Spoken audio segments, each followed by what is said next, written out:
Welcome to the Steps of Baking series. This is a 13-part video series in which we take a closer look at each individual step of the bread baking process, from weighing out your ingredients to cooling your bread down after baking. Each of these steps is just as important as the next. And this week we'll talk about dividing. Dividing your dough into smaller pieces marks the end of bulk fermentation. Now, unless you are making only one loaf of bread, you will have to take this step. There are a few things to consider when dividing your dough. What tools do I use to divide it? Is it going to be sticky? Do I need to dust my table with flour? Should I use scales or just eyeball it? Now, generally, when making bread, you want to use as little extra flour as possible. So if your dough is not sticky, don't use any flour. Now, if you're only cutting your dough into two pieces, it's quite easy to eyeball it. But anything more than two, I would suggest using scales. For the sake of consistency, and different sized breads will take different cooking times. Speed is another thing to consider. If you have to divide your dough in many pieces, it will take a longer time, but whilst you are dividing, your dough is still fermenting. Also consider the stickiness of the dough. So if you are working with a particularly sticky dough, then make sure you use some flour. Dust your scales, dust your scraper, dust your dough, and dust your hands if need be, because sticky dough will really slow down your dividing. Now, as home bakers, obviously we don't really need to worry about this too much, because we're not usually handling large amounts of dough. I'm sure you've seen me use this blue scraper. It is an essential tool for baking. It's great for mixing your dough, helping you take your dough out of the bowl.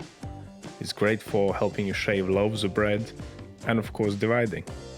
It's definitely one of the most important tools that I use, and I would find it quite difficult to make bread without it. Now let's talk a little bit about the best ways of dividing your dough. Even professional bakers will not always be able to divide the dough into the desired size straight from one cut. So more often than not, we would cut our dough, place it on our scales, realize that it's too large or too small, and then we have to adjust the size, either by cutting a piece off or adding a piece on.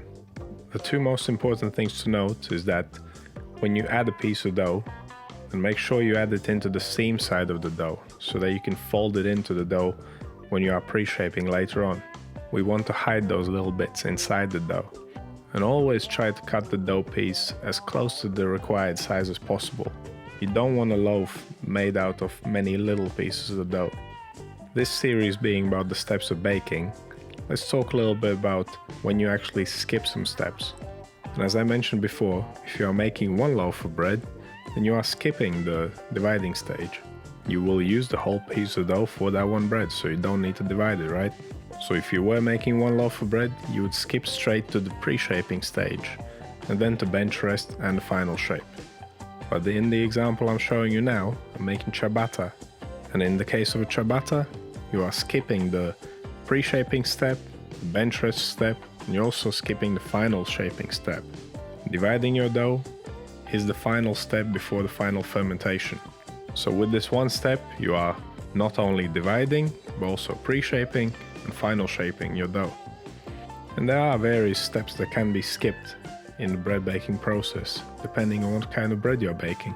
Autolyzation can be skipped, folding can be skipped, pre-shaping can be skipped, dividing of course, and the final shape, and also scoring can be skipped, in case of breads like ciabatta, pizza, focaccia. So check out the full playlist and all the videos on the steps of baking. And in the next episode, we'll talk about pre-shaping. And as always, if you have any questions or suggestions, write them down in comments. If you are new to this channel, consider subscribing. I post 2 videos a week, on Wednesdays and Sundays. I don't only do recipes, I do bread baking principles, like this video. So if you want to learn more about baking, want to see some cool recipes, subscribe. Thank you for watching, and I'll see you in the next one.